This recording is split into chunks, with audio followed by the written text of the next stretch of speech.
Boa noite, esse é o Conexão ND aqui na Record News e hoje é terça-feira e é o meu dia de trazer um convidado e um convidado especial.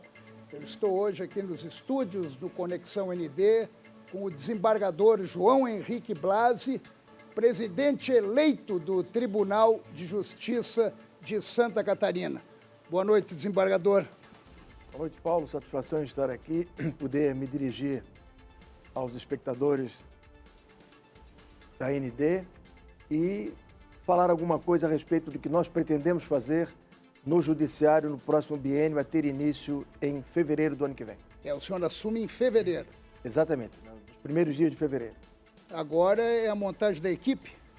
Isso, agora estamos em fase de transição. Eu estive ontem com o presidente Ricardo Reza, ele me repassou o relatório de transição e estamos agora montando as equipes e nos informando dos elementos estratégicos, das informações mais sensíveis, para podermos já, em fevereiro, começar a pleno vapor, porque o tempo é curto e é preciso ter senso de urgência e senso de oportunidade. O tempo é curto em que sentido que o senhor fala? O tempo é curto no sentido de que se trata de um mandato de apenas 2 anos, em que muita coisa precisa ser feita em 2 anos e por isso é que eu faço essa alusão a que o tempo é curto. Mas não há condições de repente, rever essa condição de mandato de 2 anos para 4? Isso está consagrado na LOMAN, que é uma lei nacional, e, portanto, uma alteração da LOMAN demandaria um projeto no Congresso Nacional para alterar. A regra que vale é a regra de que o mandato é de 2 anos, vedada a reeleição. Porque no momento que o senhor fala que o tempo é curto, já é uma demonstração que 2 anos, de repente, não são suficientes para realizar tudo que é projetado. Por isso é que, como eu disse, nós teremos que ter e teremos senso de urgência e senso de oportunidade. O senhor fez parte da equipe do presidente do TJ. O senhor era vice-presidente. Sim. E a sua, digamos, adversária era corregedora. Então, vai ser uma espécie de continuidade ou não? De fato, faz 2 anos eu tinha, num primeiro momento, até a ideia de me aposentar. E aí surgiu a possibilidade da candidatura do desembargador Ricardo a presidente do tribunal. Eu fui convidado a ser primeiro vice-presidente, algo que, no momento, eu não imaginava. Examinei a possibilidade, concordei, concorremos, vencemos e estamos aí terminando, estou terminando esse período de 2 anos com o desembargador Ricardo, como primeiro vice-presidente do tribunal, e ele me delegou algumas tarefas muito interessantes, como, por exemplo, o relacionamento institucional com a Assembleia Legislativa. E nesse ano... O senhor não conhece muito. Então, nós tivemos a possibilidade de ter uma interlocução muito próxima com a Assembleia, por exemplo, na questão da reforma da Previdência. E conseguimos ali, no processo de convencimento com quase todos os deputados, impedir algumas questões que, a meu sentir, eram excessivamente lesivas ao servidor público lato sensu, como, por exemplo, o aumento que se imaginava da contribuição previdenciária de 14% para até 16,5%. Isso constava do projeto e nós conseguimos construir um convencimento no sentido de que seria extremamente danoso ao servidor público em geral e essa proposta, por exemplo, acabou ficando fora do texto final aprovado pela Assembleia Legislativa. E esse trabalho veio por intermédio do Tribunal de Justiça, capitaneado pelo senhor. Sim, o presidente me delegou e nós fizemos esse trabalho na Assembleia, algo que para mim é muito prazeroso, e toda vez que eu vou à Assembleia eu sempre digo que lá estar tem para mim o sabor de um reencontro, pela oportunidade que eu tive de ali exercer 4 mandatos de deputado estadual. Pois eu lembro muito lhe entrevistando como deputado, como líder do MDB, e agora eu estou lhe entrevistando como desembargador, e já são 14 anos, né? Pois é, o tempo não para, né? Já disse o Cazuza, né? O tempo não para. E, na verdade, 14 anos são passados, eu ingressei no tribunal em 2007, e realmente esse tempo em que eu estou no tribunal, exercendo a atividade jurisdicional, é para mim muito prazeroso também. E eu imagino que as experiências anteriores que eu tive, com mais de 20 anos como advogado, 4 mandatos como deputado estadual, e as duas oportunidades que eu tive de exercer secretarias de Estado ligadas à área da justiça. Em 88, com o saudoso ex-governador Pedro Ivo, na Secretaria de Justiça e Cidadania. E em 2004, com também o saudoso governador Luiz Henrique da Silveira, com a Secretaria de Segurança Pública e Defesa do Cidadão. Foram experiências muito importantes na minha vida e que agregam um conhecimento, um relacionamento que eu imagino que será importante no exercício da atividade de presidente do Poder Judiciário de Santa Catarina. Desembargador, o senhor falou agora há pouco, o senhor pensou em se aposentar e, de repente, voltou atrás. O senhor tem ainda, o quê? Mais uns 9, 10 anos pela frente, até a compulsória? Como mudou a regra da compulsória, que passou de 70 para 75 anos, teria mais 10 anos, a possibilidade de permanecer mais 10 anos no tribunal, mas não é esse o meu plano. Ou seja, depois da presidência, o senhor, a tendência é... Muito provavelmente. Então o senhor vai exercer a presidência nesses 2 anos, realizar alguns sonhos e ideais e depois vai deixar o Tribunal de Justiça? Essa é a ideia que eu tenho no dia de hoje. E o que o senhor quer deixar de legado para Santa Catarina por intermédio do Tribunal de Justiça? Paulo, o Tribunal de Justiça de Santa Catarina, o Poder Judiciário de Santa Catarina, ele é muito bem reconhecido no contexto nacional, pelo trabalho que realiza, pela produtividade dos seus magistrados e servidores. E a ideia é, em primeiro lugar, investir sempre e cada vez mais na função institucional do Poder Judiciário, que é fazer justiça. E fazer justiça outra coisa não é senão dar a cada um o que é seu. Então, procurar dar uma resposta o mais rápida e efetiva possível àqueles que procuram o Poder Judiciário, muitas vezes para postular o bem da sua vida. Então, é fundamental que haja uma resposta efetiva e rápida do Poder Judiciário. Rui Barbosa já dizia que justiça tardia não é justiça, senão injustiça qualificada e manifesta. Então, é preciso ter esse senso de urgência, sem perder de vista os detalhes de cada caso, que precisam ser devidamente estudados e sopesados, mas essa visão tem que ter. E nós queremos focar fundamentalmente nessa atividade principal, atividade finalística do Poder Judiciário, sem deixar de lado programas de alcance social que são muito importantes. E aqui eu mencionaria, já o fiz em outras oportunidades, o programa Lar Legal. É um programa pelo qual se viabiliza, se desburocratiza a possibilidade de pessoas de menor poder aquisitivo terem um título de propriedade, um título para chamar de seu algo que já era há muito tempo, mas que não era reconhecido porque não havia legalização desse título. Então, nós temos esse projeto Lar Legal, que já funciona há muitos anos, funciona muito bem, e nós queremos dar a ele uma amplitude muito maior por todos os cantos de Santa Catarina. Igualmente, vamos investir muito e trabalhar muito na questão da prevenção da violência doméstica. Temos reconhecimento, inclusive nacional, por esse trabalho aqui realizado e queremos continuar a implementá-lo. E um terceiro programa que eu poderia mencionar, este em parceria com a Federação das Indústrias, que é o programa Novos Caminhos. Você vai pegar jovens e adolescentes que egressos de casas de acolhimento e vai dar a eles uma formação profissional para que eles possam se encaminhar na vida. Então, são esses projetos importantes que o Tribunal desenvolve, que nós queremos dar a eles mais publicidade, para que mais pessoas possam ser por eles atendidas.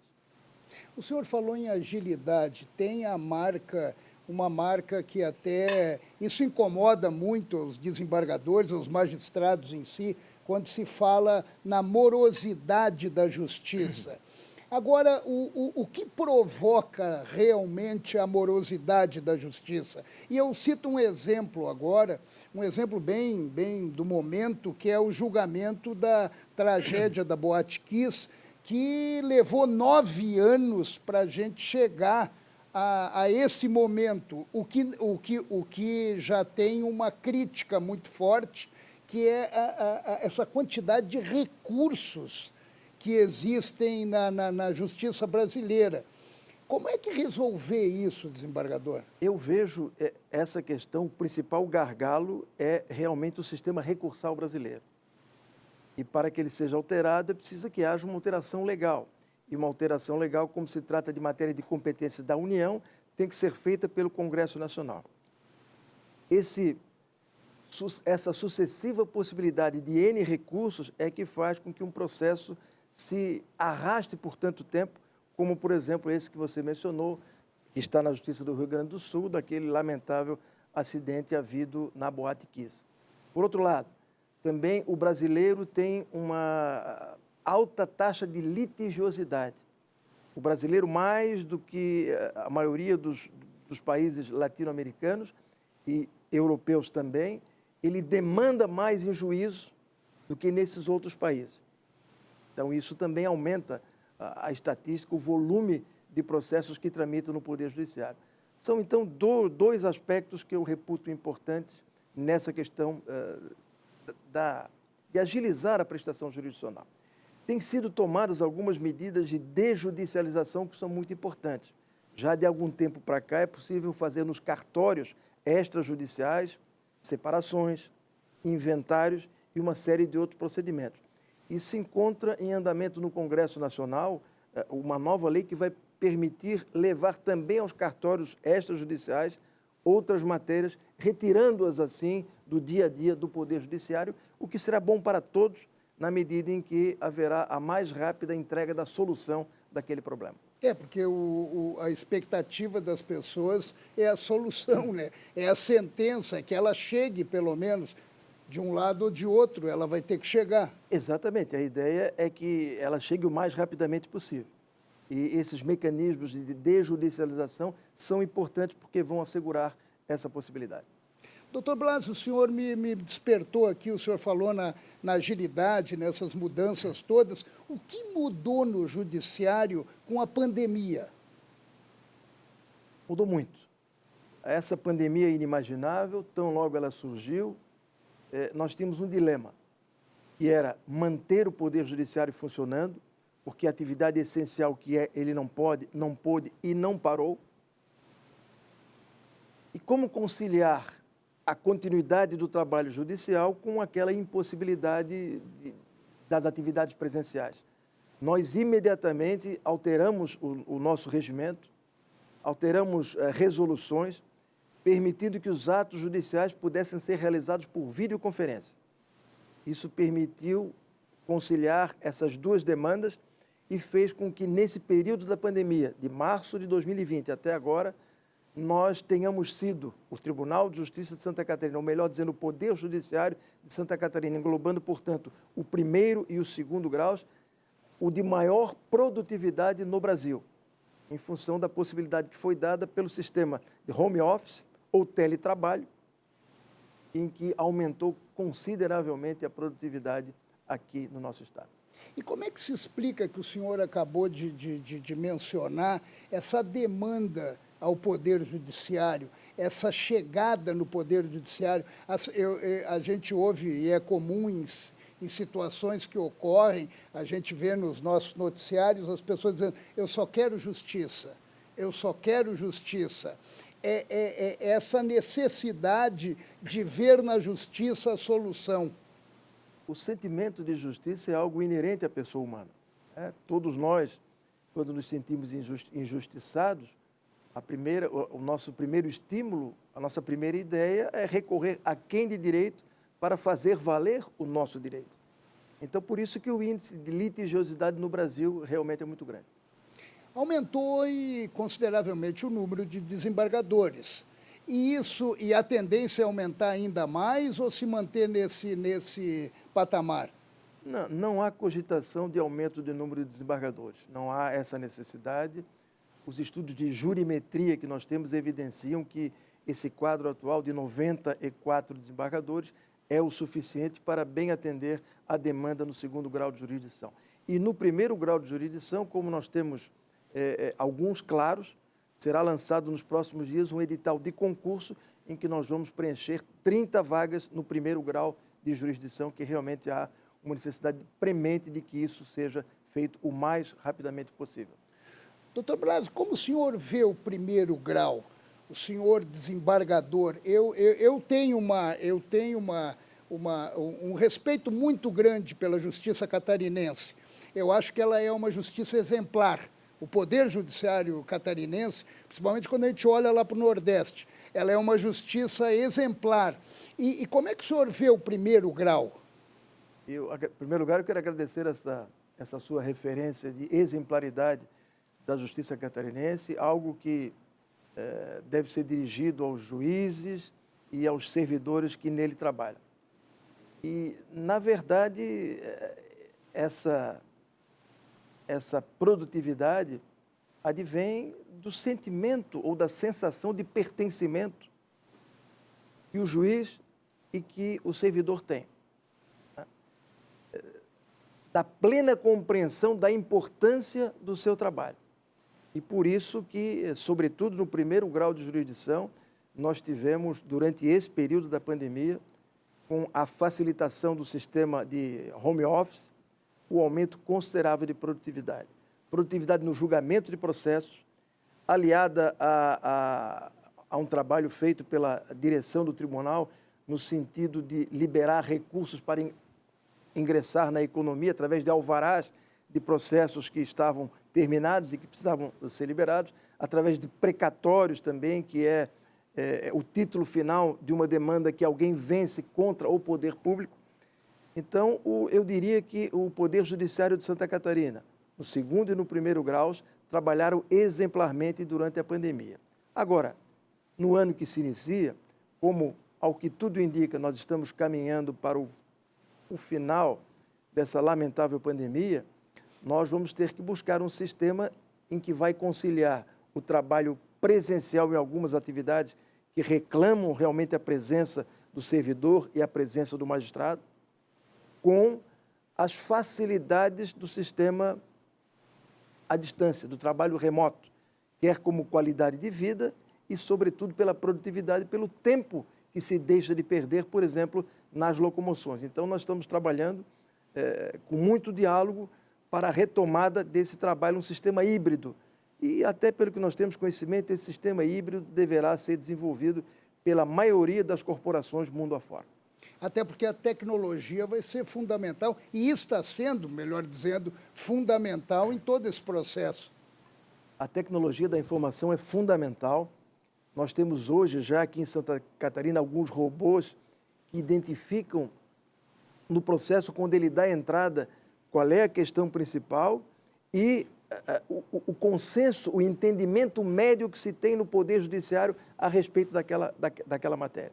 Então, isso facilita o julgamento e facilita na rapidez da prestação jurisdicional.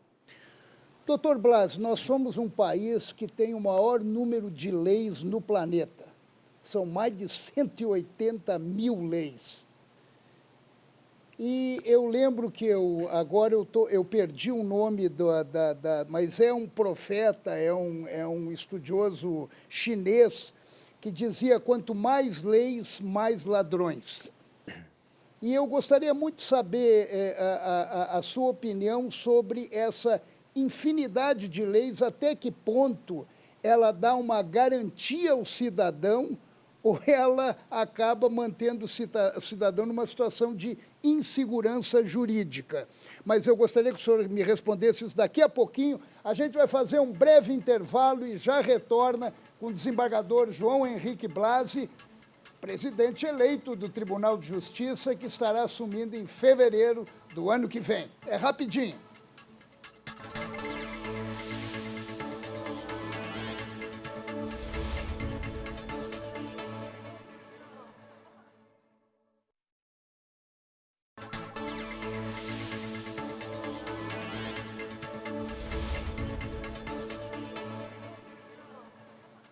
Este é o Conexão ND aqui na Record News. Eu estou recebendo e agradeço mais uma vez a deferência, o desembargador João Henrique Blasi, que no ano que vem estará comandando o Judiciário catarinense a partir de fevereiro.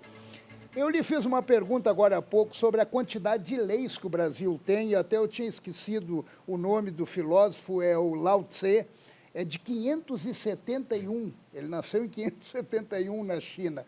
Desde lá ele dizia que quanto mais leis, mais ladrões. Ou seja, ele dava a colocação que ele fazia era de que, usando vários tipos de leis, tu acaba favorecendo ao ilícito. E, infelizmente, hoje nós estamos vendo algumas situações que o Congresso está nos prestigiando com desvios de finalidade em determinadas leis. Como é que o senhor interpreta isso, essa 180 mil leis no Brasil? Paulo, há uma butade que diz o seguinte: se as pessoas soubessem como são feitas as leis e as linguiças, não respeitariam as primeiras e não comeriam as segundas. Eu quero dizer que, na experiência que eu tive na Assembleia, é absolutamente contrária, não procede essa argumentação com relação à elaboração das leis. Estive na Assembleia, como disse, por 4 mandatos e sou testemunha presencial da dedicação da esmagadora, da grande maioria dos deputados, do interesse público e do senso de responsabilidade no sentido de cumprirem o seu papel. Então, esse é um detalhe importante. Na verdade, no Brasil, nós temos uma cultura de muitas leis. Há leis que são absolutamente desnecessárias, fruto de uma produção um pouco ilógica. Então, mas eu, de modo algum, posso concordar com essa afirmação do Lao Tse, de que a quantidade de leis perpetuaria uma ilegalidade. Acho que não faz o menor sentido. Mas vejo, sim, que nós temos excesso de leis no país. Isso não há a menor dúvida. Eu, por exemplo, agora, como primeiro vice-presidente do Tribunal de Justiça, estou terminando um trabalho, quero entregá-lo até o final da gestão, até o final do mês de janeiro, que é a consolidação da legislação estadual referente ao Poder Judiciário.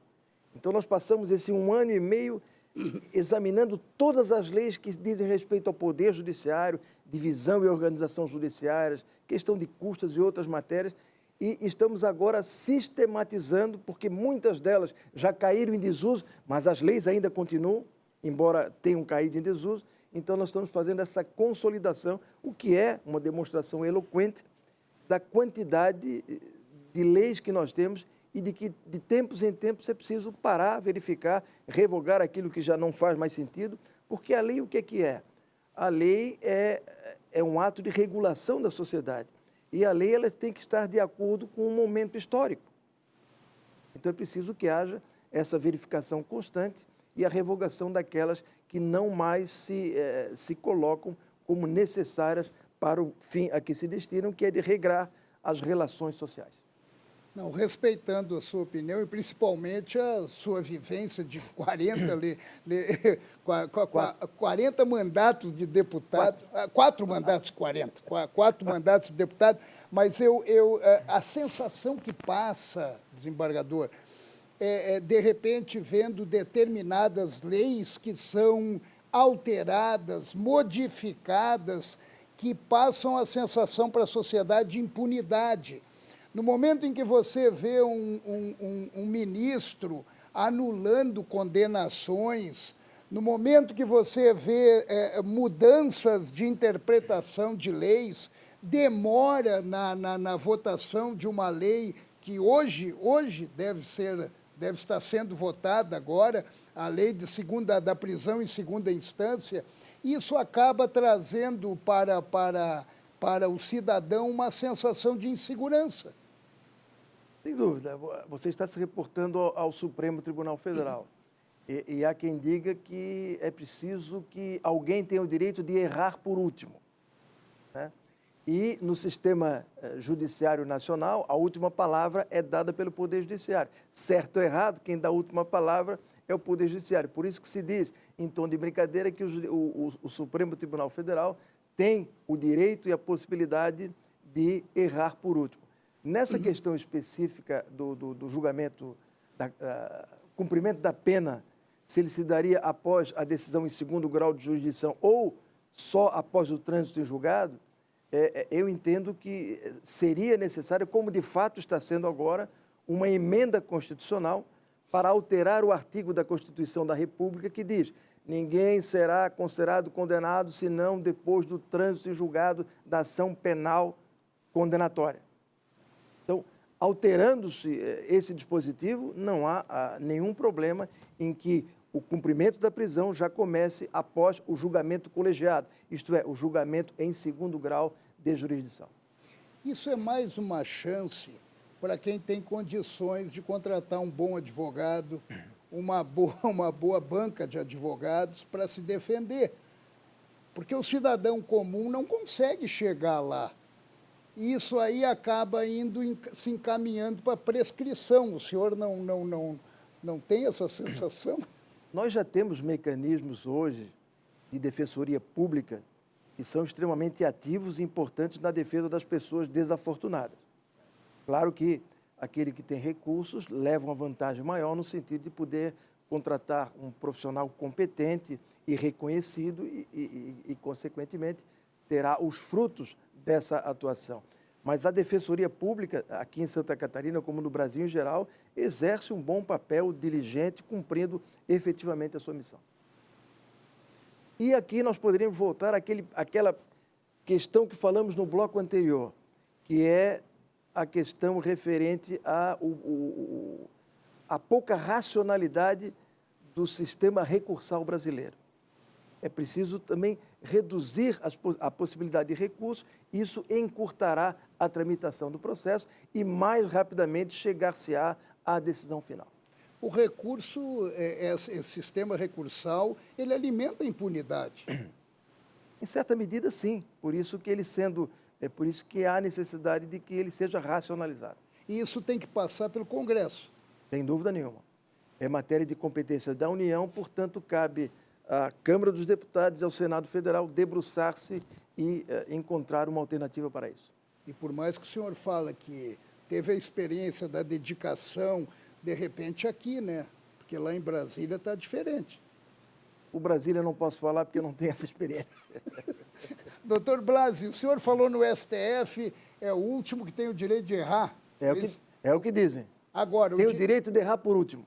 Tem o direito de errar por último agora, mas não tem o direito de interferir. O senhor não tem essa sensação de que os nossos togados imperiais estão extrapolando da condição de respeitar a Constituição? Eu sei que a pergunta é meio complicada, mas eu não poderia deixar de fazer. Paulo, embora aqui e acolá, por exemplo, no julgamento de processo da Lava Jato, ou mesmo nesse inquérito das chamadas fake news, eu, pessoalmente, como cidadão e como estudioso do direito, interprete ou identifique algum erro aqui, algum excesso ali, eu penso que, no geral, os papéis foram cumpridos. E o papel do Supremo Tribunal Federal é ser o intérprete da Constituição. Aliás, há quem diga que a Constituição é aquilo que o Supremo disser que ela é. Eu não acho que deva ser assim. De guardião para intérprete. E o intérprete pode interpretar da maneira que achar mais conveniente. Sim, há uma grande subjetividade no processo interpretativo. Por isso que eu entendo aquilo que está colocado com literalidade no texto constitucional, isso dispensa até a interpretação. Porque se ali está dito que 2 mais 2 é igual a 4, 2 mais 2 vai ser igual a 4 sempre. Não há interpretação que faça dizer que 2 mais 2 não corresponde a 4, e sim a 5. Mas é essa sensação que estamos tendo hoje, que de repente 2 mais 2 chega até a 10. De minha parte, não. Não, com certeza. Mas eu lhe pergunto, não é essas... Até que ponto o judiciário, de repente, ele está indo além do que ele deveria ir? Na sua leitura, no âmbito nacional, naturalmente, pela sua experiência até de legislador. Paulo, o Poder Judiciário, na prestação da atividade jurisdicional, ele, digamos assim, é um poder inerte. Ele não pode nem deve tomar iniciativas.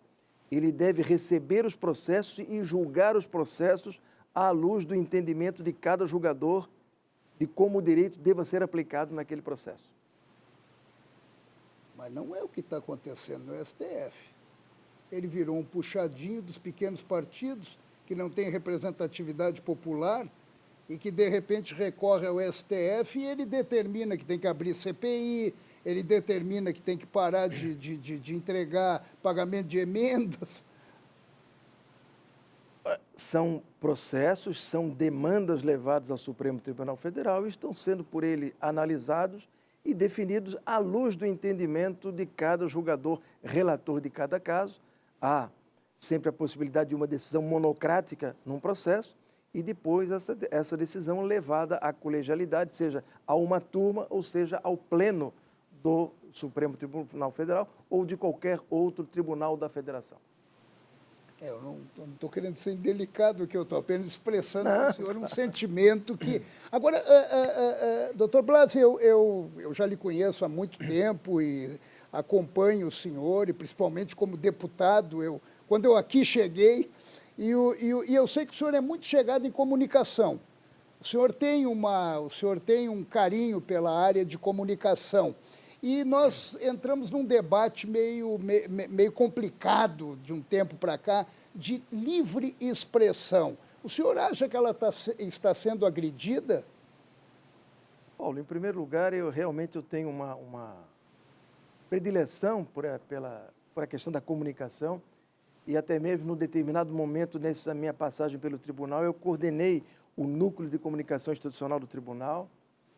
E eu entendo que é preciso que haja muita transparência na atividade do Poder Judiciário e é assim que eu vou procurar agir nesse biênio que estarei à frente do Poder Judiciário, com muita transparência, mas também procurando evidenciar as pautas positivas do Poder Judiciário. Não apenas nas mazelas, naquilo que não é bom, que tem que ser veiculado, porque acontece, é real e, portanto, tem que ser levado ao conhecimento da população, mas explorando também as pautas positivas, como, por exemplo, aqueles projetos sociais a que aludi há pouco, né, que são importantes, trazem uma repercussão e benefícios de grande ordem, mas, lamentavelmente, ao meu sentir, ainda não tem, perante a população em geral, o devido reconhecimento e o devido conhecimento. E, nesse sentido, nós vamos batalhar.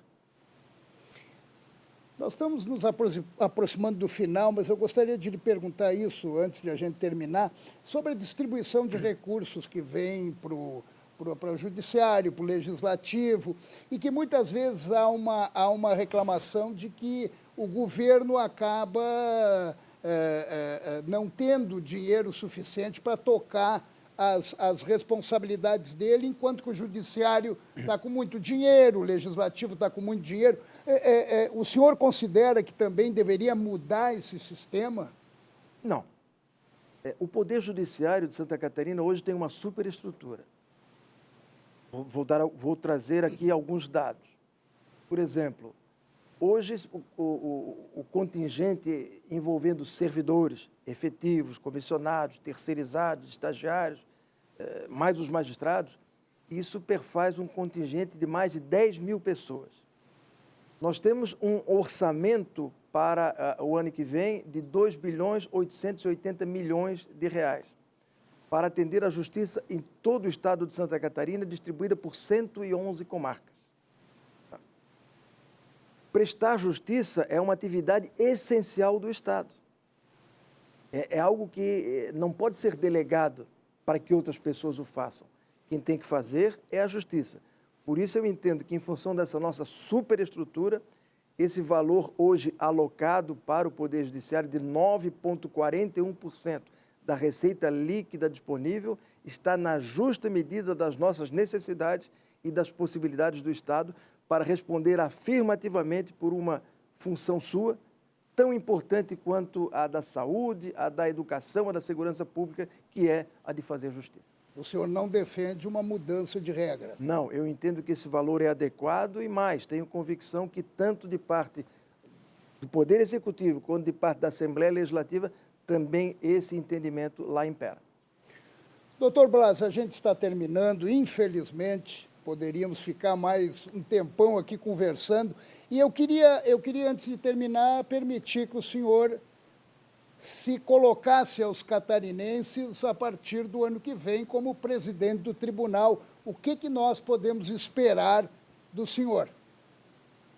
Paulo, agradeço por essa oportunidade de estar aqui, de me dirigir a milhões de catarinenses e dizer que pela experiência acumulada ao longo da vida, por outros cargos já exercidos, eu vou procurar dar o melhor de mim, e assim o farão também todos os demais desembargadores que vão compor o corpo diretivo do Tribunal de Justiça, a equipe que vai nos assessorar, a magistratura de Santa Catarina, os servidores do Poder Judiciário.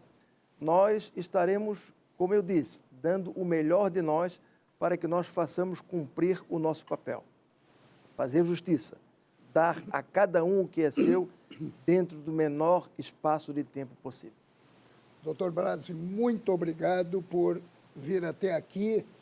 Muito obrigado, boa sorte, porque serão 2 anos ativos e intensos. E obrigado a vocês que nos acompanharam até aqui no Conexão ND da Record News.